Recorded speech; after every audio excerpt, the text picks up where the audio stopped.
Hello student, 12th commerce. हमारा chapter number first index number में new topic start होता है cost of living index, lecture number 8 में cost of living index that means एक time ऐसा था जब कॉस्ट ऑफ लिविंग का मतलब क्या होता है कि एक व्यक्ति को लाइफ में जीने के लिए जिन जिन चीजों की जरूरत पड़ती है उसके ग्रुप को हम कॉस्ट ऑफ लिविंग कहते हैं। तो आज से अगर 20 साल 25 साल पहले का रिकॉर्ड देखोगे तो एक आराम से 10,000 कमाने वाला व्यक्ति अपना आराम से जीवन गुजारा कर सकता था। लेकिन आज की तारीख में क्या हो गया, वही अमाउंट जो 10,000 थी अब 20,000 बन चुकी, 25 बन चुकी। यानी कहने का मतलब क्या हुआ, तो ये ऐसा क्यों हुआ? जैसा कॉस्ट ऑफ लिविंग, रहने के लिए जीने के लिए जो कॉस्टिंग है वो बढ़ती चली जा रही है। इसका रीजन क्या है? महंगाई बढ़ रही है? नहीं। आज पहले आदमी 5,000 कमाता था, आज की तारीख में वही 5,000 कमाने वाला 25,000 कमा रहा है। ऐसा नहीं कि महंगाई बढ़ी है, महंगाई के सामने लोगों की इनकम भी बढ़ी है। तो कॉस्ट ऑफ लिविंग इंडेक्स हम कैसे फाइंड करेंगे? इसमें दो मेथड है, जिसमें फर्स्ट हमारा जो मेथड का नाम है वो है टोटल एक्सपेंडिचर मेथड। अब इस सब की पहचान भी मैं आपको बता दूं। पहले फॉर्मूला लिख देते हैं हम। अब फॉर एग्जांपल टोटल एक्सपेंडिचर अगर आपको याद हो तो ये किसका फॉर्मूला है? Is the formula of last pair. जिन्होंने अपनी इंफॉर्मेशन में किसको बेस दिया? बेस को, यानी कि पास्ट को ज्यादा प्रेशर दिया। मिस्टर पासे ने फ्यूचर को दिया, जो प्रेजेंट है उसको दिया।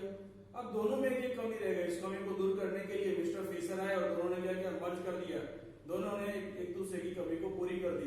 इसीलिए मिस्टर फिशर का जो इंडेक्स है दैट्स द आइडियल इंडेक्स कहा जाता है उसे। अब इसमें इंफॉर्मेशन की तरफ ध्यान देना, P0 Q0 एंड P1 कुल मिला के कितनी इंफॉर्मेशन हो गई? टोटल 3। याद रखना, सब में जब 4 इंफॉर्मेशन दी गई हो तो कौन सी मेथड को याद रखना पड़ता है? लास्ट पेयर, पासे एंड फिशर। लेकिन यदि 3 इंफॉर्मेशन दी गई होगी, price of current year, price of base year, quantity of base year, ये 3 इंफॉर्मेशन को अगर ध्यान दोगे तो क्या होगा? कौन सी मेथड आएगी हमारी?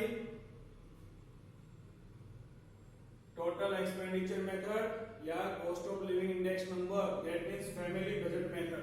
ये हमारी फर्स्ट कॉस्ट ऑफ लिविंग के 2 पार्ट है। इंफॉर्मेशन पे बेस करता है कि सम किस तरह से करना है। Second, family budget method. I is equal to sigma IW upon sigma W।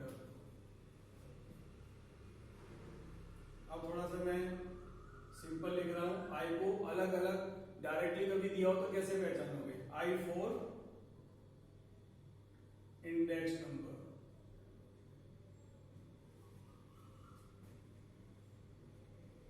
Price relative, या फिर P1 अपॉन P0 इंटू 100।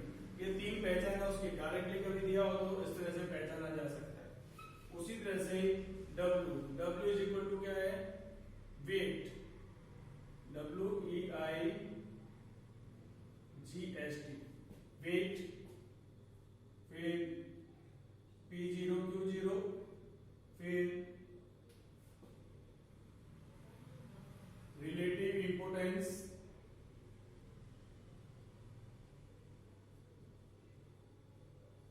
और परसेंटेज ऑफ एक्सपेंडिचर। ये इसकी कुल 4 पहचान है। अगर W कभी डायरेक्टली अपने को सब में दिया हो तो कैसे पहचानोगे? कभी कभी वेट लिखा होता है तो समझ जाओगे। P0 Q0 दिया होगा तो भी आप आसानी से समझ जाओगे। लेकिन सबसे इंपॉर्टेंट क्या है? Price relative. अगर प्राइस रिलेटिव इंपोर्टेंस दिया गया हो तो समझ जाने का W है।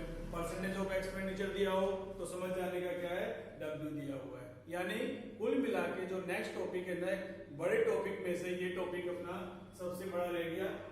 Lecture number 8 cost of living index. इसमें अपना एक ही पार्ट होगा। दोनों फॉर्मूले मैंने लिख दिए, आप अंडरस्टैंड आपको पता कैसे चलेगा? जब सम में 3 इंफॉर्मेशन दी गई हो तब, क्योंकि अगर 4 होगी तो लास्ट के पास से फिशर की तरफ दिमाग चला जाएगा।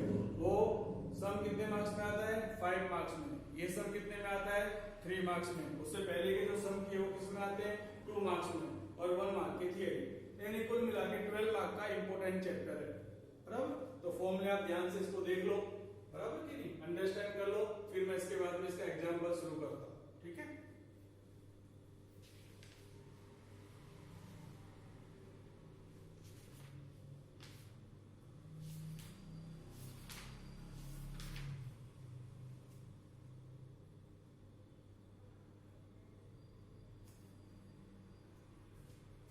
अब आपने देख लिया होगा, समझ लिया होगा। अब एक सम, अपने सम स्टार्ट करते हैं। मैं कुल मिला के 3 सम आपको करवाऊंगा अभी, बराबर कि नहीं। 3 सम किस तरह के सम होंगे? सबसे पहला ऐसा सम होगा कि जिसके अंदर एक ही सम के अंदर दोनों मेथड कर लें। एक सम ऐसा होगा जिसके अंदर की W दिया गया होगा, I फाइंड करना होगा। एक में क्या दिया होगा? दोनों फाइंड करना होगा, बराबर। यानी कि ध्यान से धीरे धीरे अपने इस पूरे टॉपिक को अंडरस्टैंड करते हैं। चैप्टर इजी है, टफ बिल्कुल नहीं है, थोड़ा सा ध्यान दोगे तो आ जाएगा।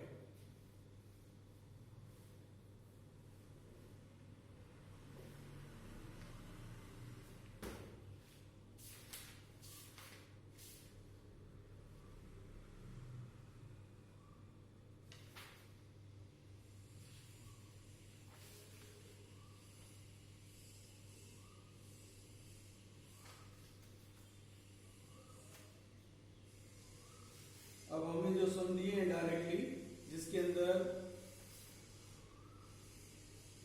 इंफॉर्मेशन सभी दी हुई है,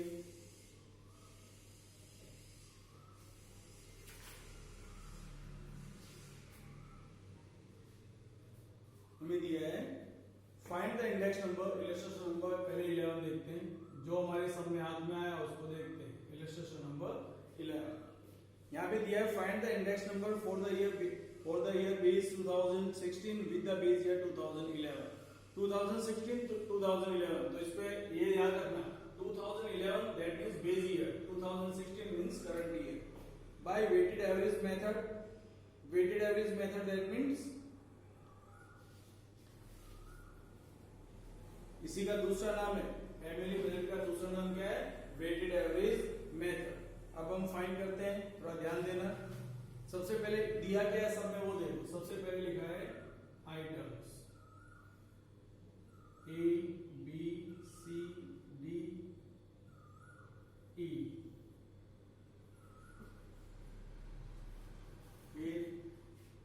वेट W आपको दे दिया।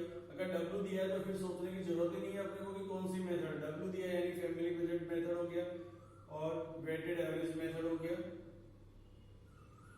अब P1 P0,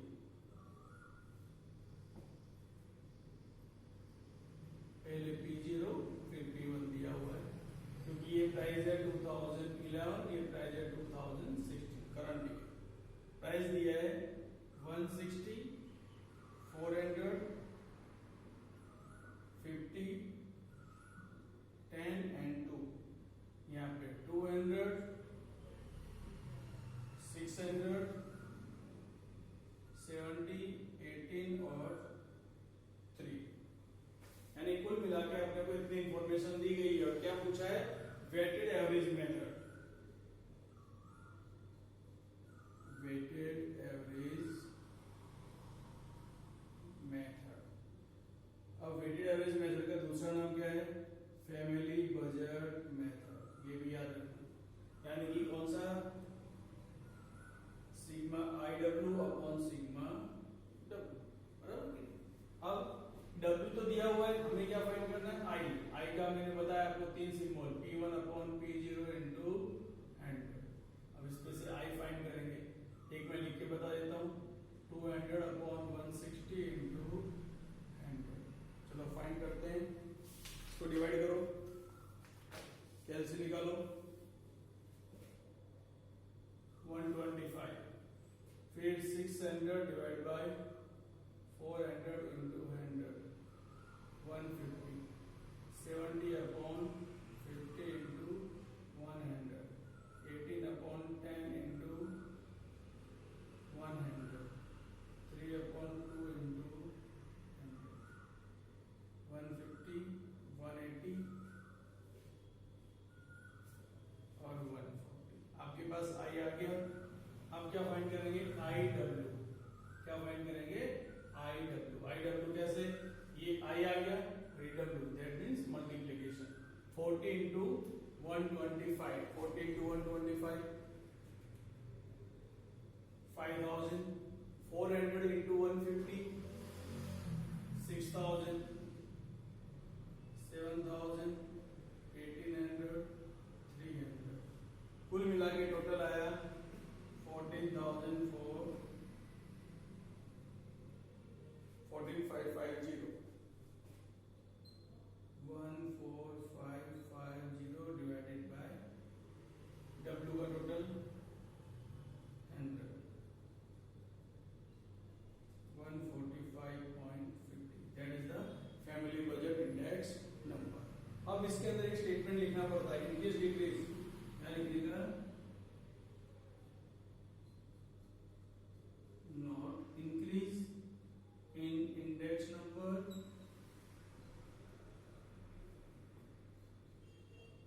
(145, 150 minus 100 compared to 2000). Sorry, increase कितना हुआ? 45.50% compared to 2011। 2011 की कंपेयर में 2016 में कितना इंक्रीज हुआ? 45.40। यानी कि पहले आदमी 100 रुपए में गुजारा करता था, तो आज उसी व्यक्ति को अपना काम करने के लिए कितना पे करना पड़ेगा? 145.50 as the cost of living index.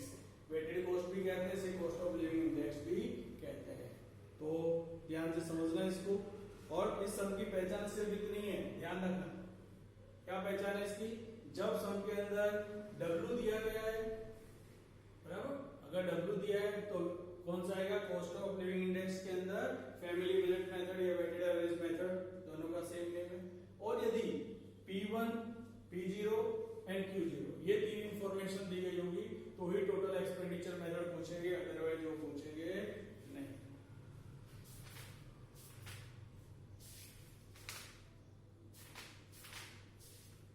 और देखते हैं अभी कुछ इंटरेस्टिंग सम जिसके अंदर कि अपने को 3 इंफॉर्मेशन दिया गया हो तो कैसे फाइंड करेंगे। ये इसको देख लो, अंडरस्टैंड कर लो। बराबर, क्या दिया था? W दिया था, हमें I फाइंड करना था। I कैसे फाइंड किया? P1 upon P0। I मिल गया, मल्टीप्लाई किया एंड डिवाइड किया, आ गया आंसर। बराबर, इजी है, टिपिकल नहीं है बिल्कुल भी। अब हम देखते हैं जब सम के अंदर तीनों इंफॉर्मेशन अगर एक साथ दी गई हो तो किस तरह से हम सॉल्व करेंगे। Exercise number 18।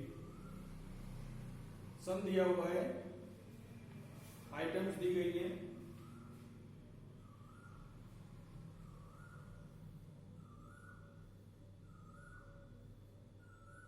पहले तो क्या दिया है उसको अंडरस्टैंड कर लेते हैं। आइटम्स में मैं थोड़ा कन्वर्ट करता हूं, A, B, C, D और E, E, F, ठीक है। यहाँ पे दिया हुआ है V प्राइस, मैंने उसको ABC बना दिया, कोई टेंशन वाली बात नहीं। हाँ, लेकिन यहाँ पे एक चीज दिया, यूनिट कॉलम। यूनिट कॉलम के लिए लास्ट पीरियड में मैंने दिया था कि जब यूनिट कॉलम दिया गया हो तो प्राइस कॉलम बदल जाता है। प्राइस कॉलम में जो भी दिया गया होगा उसको चेंज कर देंगे। तो यहाँ पे प्राइस कॉलम में, यूनिट कॉलम में फर्स्ट में दिया है व्हीट यानी कि राइस, क्विंटल में दिया हुआ है, तो इसका रेट क्या हो जाएगा? रेट चेंज हो जाएगा, P0, P1, Q0।